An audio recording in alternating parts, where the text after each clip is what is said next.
INFJs are warm, kind individuals who are perceptive to the needs of others. They think their purpose in being here is to use their abilities to serve others and improve the world. However, just like other personality types, when they embrace their dark side, they will also appear differently. Here are 10 indicators that you're morphing into a dark INFJ. Number 10. Unless you do everything perfectly, you won't accomplish anything. When you start to become an obsessive perfectionist, you can tell that you are transitioning into your dark, unhealthy side. Failure to restrain your want to keep perfect signifies that you have finally succumbed to societal pressures. Failure may no longer be an option for you because you are currently supporting a family and are in a challenging situation. Everyone is aware of the lengths one will go for love. You read an email 5 times before sending it, even if you're not aware of it, to make sure there are no mistakes and that the tone is appropriate. You'll also begin to shy away from trying new things because you can't stand to fail. However, reminding yourself to do everything correctly all the time could have a detrimental effect on your mental and emotional well-being. How can an INFJ strike a balance between self-love and perfectionism? Number 9. You get more obstinate than ever. When you find yourself in an unusual circumstance and are forced to employ your inner demons to enforce your rights, your dark side inevitably comes to the fore.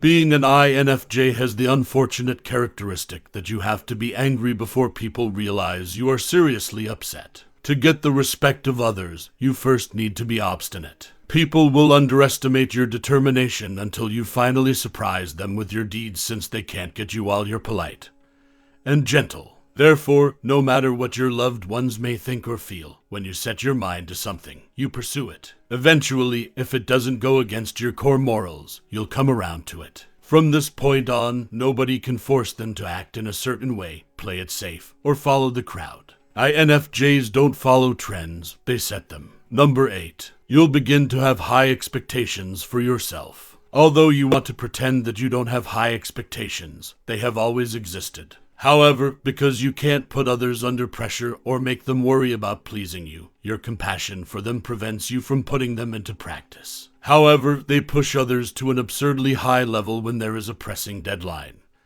and something needs to be done right now. You are attempting to put into action what you desire for the good of the majority, never for your own advantage. Sadly, some people decide to misinterpret your efforts. They fail to comprehend that you have high standards just for the connections and people you care about. You don't want them to succeed when you do not. In addition, even when you have things worked out, you don't want to see them hurt and confused. Do you have high standards and put a lot of pressure on others as an INFJ? Number 7. You start being too severe. As an INFJ, you enjoy offering sage counsel to those in need, since you have the ability to view problems from a variety of angles. However, people shouldn't come to you if they only want to hear what they want to hear.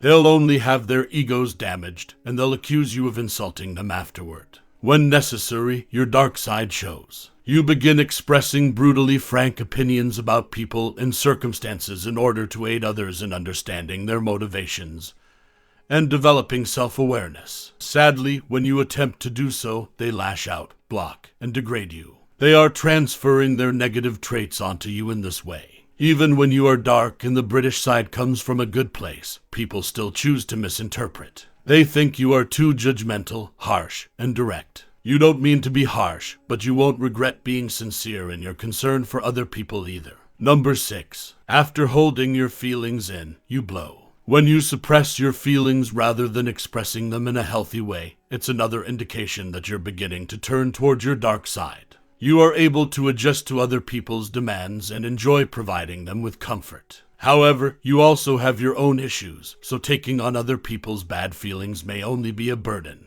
Maybe you'd like to keep your feelings to yourself rather than rant to the appropriate parties or your support network. If you believe that you are being wronged, this makes you lash out. What's worse is that you occasionally lash out at the wrong people. For example, you might be holding in your annoyance with a coworker before lashing out at your spouse at home. Although this is incredibly damaging for your relationships, as an INFJ, have you taken steps to address this inclination in a healthy way? Number 5. Your concern for other people's problems has faded. Typically, this terrifying dark trait shows INFJs used to care about everything and everyone, but that changed after experiencing emotional trauma. They can easily relate to someone who is going through spiritual or emotional difficulties. However, once they are exploited, they undergo a full transformation. If you're an INFJ, the barriers you put up make it harder for you to feel empathy and sensitivity for other people. They don't often engage in other people's issues or listen to their opinions. They will completely shut down emotionally and stop caring about other people's feelings in favor of concentrating solely on their own recovery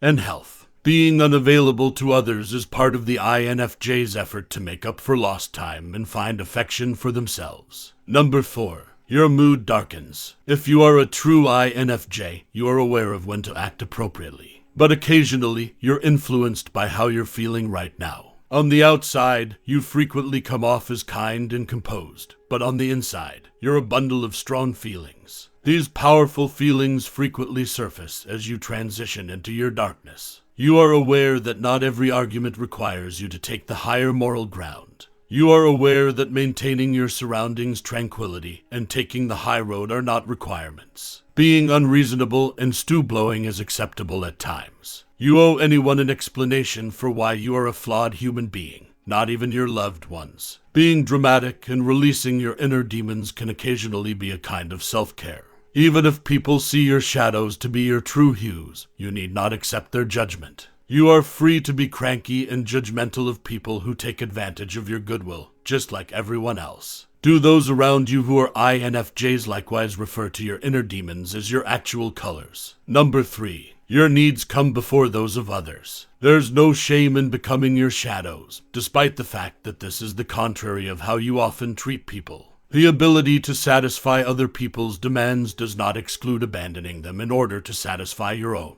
The ability to provide for others does not imply that you will leave little for yourself. Simply said, your dark side guards against being taken advantage of and exhausted. It enables you to stop being charitable and prioritize your needs over those of others. As you focus on being compassionate to yourself rather than others, you'll notice a sudden shift in how you view things. This will just help you achieve equilibrium in your relationships. It won't necessarily turn you into a vicious individual. Number 2. You become quite analytical. Even on the shadow side, INFJs remain INFJs, but the difference is that they become less emotional, less unselfish, and more stern in all they do. They won't be as concerned with what other people think and feel. Therefore, they won't mind questioning everything. They must receive immediate, precise responses before moving on to the next situation. If you are an INFJ, you will be able to tell when you are becoming more like your shadows by prioritizing facts over conjecture, objectivity over subjective viewpoints, and usefulness over comfort. The finest part is that you actively work to refute your own presumptions, though. You are analytical toward yourself as well as others. Do you realize how despised you are by the public? Number 1. You begin removing individuals from your life. Cutting people out is actually the product of a series of decisions leading up to this predetermined conclusion, despite the fact that it may appear that you are the heartless, illogical, and emotionally unstable one in the circumstance. Is the result of all the times you've thought about and forgave the people who have harmed you. This results from numerous setbacks and annoyances after giving them the benefit of the doubt. Just because you have an INFJ personality doesn't mean you always have limitless patience. Sometimes you just have to let people be since you owe them nothing. It's time to address the emotional harm, give yourself some time to recover, and look ahead to a better life with better people. INFJs go to their dark side as necessary, and regardless of the cause, they don't have to justify it to anyone. Do people start to despise you as an INFJ because of your shadows? To support a person who is your partner even when you are at your darkest.